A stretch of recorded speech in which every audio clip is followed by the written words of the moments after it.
Yozers, what's going on, guys? Holy smokes. Facebook tumbling again today. Our beloved stocks didn't do much today, but wowzers, action everywhere. GameStop NFT announcement, we'll touch on that thing. That's pretty damn cool. Been waiting for that. Kind of a surprise, but I did see Loop Ring is not out of it yet. More on that to come, obviously, right? What happened today? 1526 we ended AMC at. After hours at 1526, down about 3.5%, picked up 2.5% in after hours.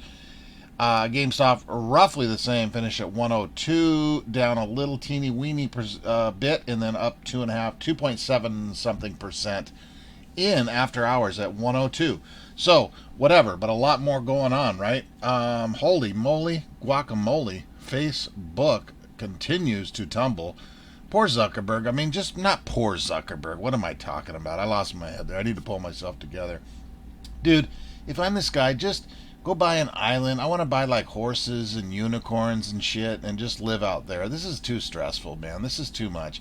You've already built a monster. You want to turn into weirdo and be Bill Gates in 30 years and sit around like a weirdo with heated driveways and weird conspiracies and moons and COVIDs and screw that, man.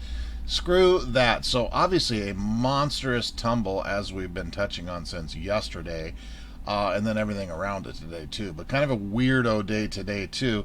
Then we had Double G himself. We'll touch on this on the at the end here a little bit more, but he did say 90 to 95% off exchange. I mean, god dang it, man. And then supposedly we're going to hear next week SEC response to meme stock mania coming next week, Gensler says. So what's gonna happen next week? Are we just gonna get a report like the hearing and the GameStop report and then just kind of read through it and confirm or agree and then all of a sudden we move on like everything else? Is that what's going to take place? Probably exactly, right? I don't know, you guys. Gary again today, that whole on with Bloomberg, I don't know, 15 minutes that he was on, just kind of half-ass answering, not touching on this, and we're going to vote on this, and we're working on this, and we've got 50 open cases on this, or investigations on this, or ID. I mean, just stop. Stop, dude. I love you, man. I loved you, then I hated you, and then I'm back on board again, but come on, man. What's this report going to be? The response. What's he going to do? Then I got more action again today. I've been reading on the dark pools. You can shut it down for 30 days. And this, they're going to do what they're going to do. It's enough of digging deep and finding all these loopholes and ideas. They're not going to do them. The only thing that's going to happen here is that needs to happen is just wise up, do something, and the outrageous numbers we've came across the last year in how corrupt and loopholes and shit show, do something, dude. Please, for the love of Christ. D. Lauer, again, we haven't touched on him since his last week when he was on fire. Fox Business reports Department of Justice investigating into short-selling abuse has expanded up to 60 firms with focus on activists, short sellers, aka market manipulators. And then you got the dickhead over here, Mr. Chucky Gasparino. He tweeted this out 10 hours ago, this bottom one. Made a correction here. But, long story short, how much did you get paid for this from Citadel? Kenny G fire you over a check? What in the heck, dude? Breaking. Department of Justice ramps up the investigation of short-selling abuse. Fox Business can confirm that neither Citadel nor its associates hedge funds is not on the DOJ list of 60 firms targeted, sources with direct knowledge say. How could that be? I mean, is that true? Do we know? Neither neither Citadel nor its associates hedge funds on the aforementioned list. Sorry for the confusion, but Citadel knew what I was saying and they have no comment. Huh. Huh. Well, let's see what happens with the Department of Justice here. Maybe they're a little bit quicker than Double G over here. Or maybe they're going to do... I don't know, you guys. It's just... It just hurts my head. It really, really does. Short volume by exchange is ramping up on both of these AMCs and GMEs. 60 the last 4 trading days, 1, 2, 3, 4 above 60%, one at 60% prior to 131. But as you can see, these numbers are rising. GameStop and AM Sizzle too. Not too bad on AMC, but still. Please. Short volume again, 60-70%. As always, we don't touch on that anymore. Why would we, right? Jesus, criminy. Civil war is coming to U.S. hedge fund titan Dalio. He wrote this damn beautiful piece over here. I actually read this, went back and found the article. This was pretty cool on LinkedIn here. But long story short, civil war is coming. Financial problems. You go down here, a couple things to touch on here. The world's biggest hedge fund manager says our financial problems will help us a version of civil war. Will send us a version of civil war. The U.S. appears to be a classic path towards a civil war. Number one reason, financial problems due to not having enough money that lead to large deficits, high taxes, and a lot of money printing, high inflation.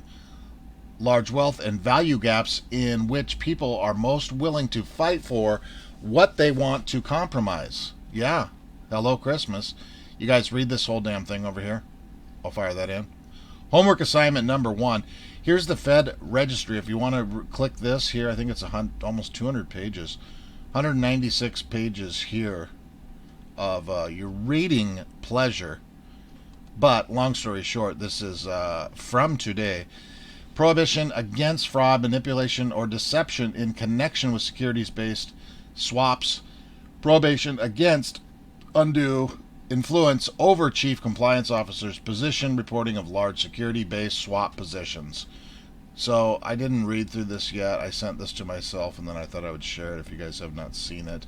Get yourself over there, dissect that if you have the patience, the mind power. I don't for this type of activity here.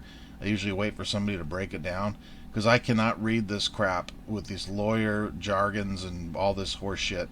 Plus, I don't need to go through 200 pages here tonight. But if you would like to, there it is.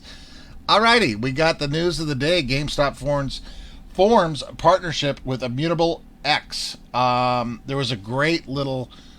Oh, we got to touch on the FUD first. GameStop's 100 million NFT marketplace is going to be poorly. Is going to go poorly.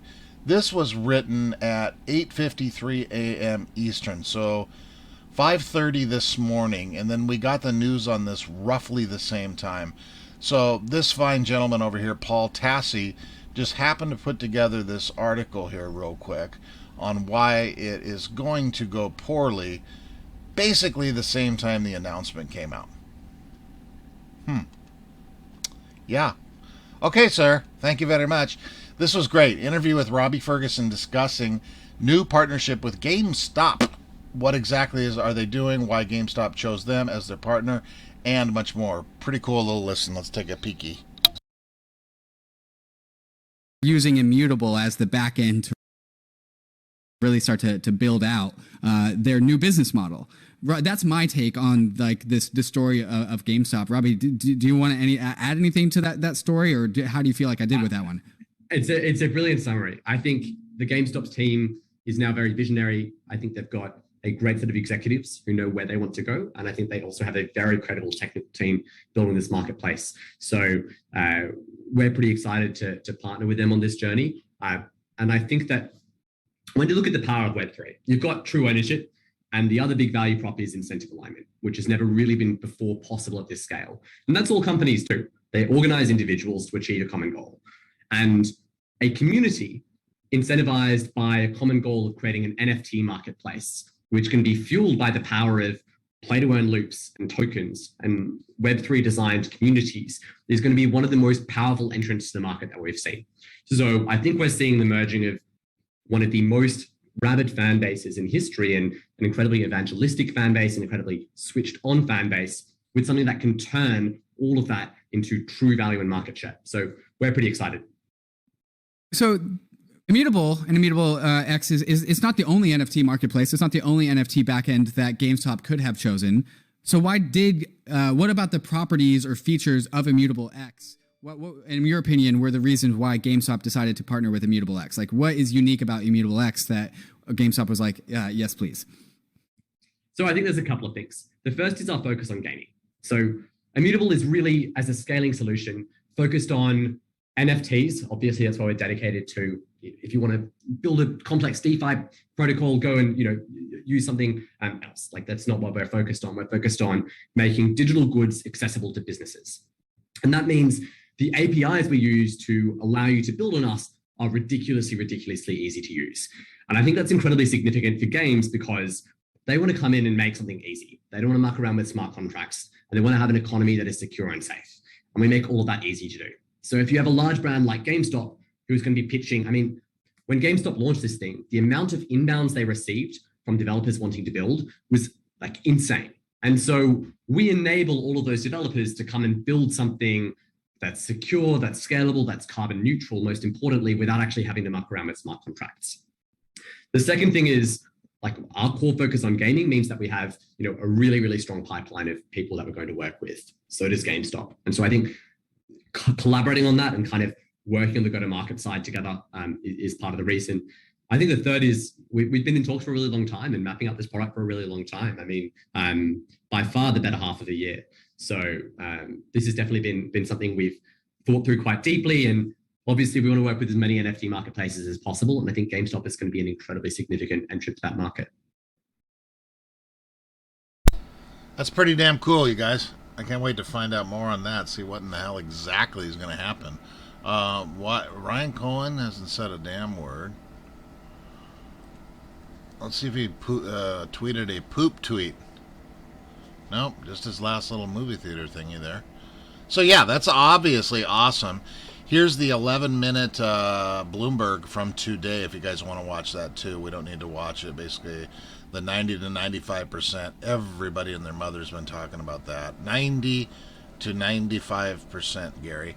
Then he goes, I talked a little bit about crypto, and then again, 50 other projects he's working on, and and then he's we're gonna take it into consideration, and all 5 of us are gonna vote. Doesn't it seem like more than 5 people should be voting for this over at the SEC? I don't know. And then it came out last week about the gal. What was her name? I can't remember her name. With connections to Citadel. It's ain't one thing, it's the next. You know what, you guys? Of course we do. So we'll fire that in. We will fire in this for your 200-page shit show to read. And that's about it. Let's see what in the hell happens tomorrow with our beloved stocks. It is Friday. So let's see. Okay, guys. Peace.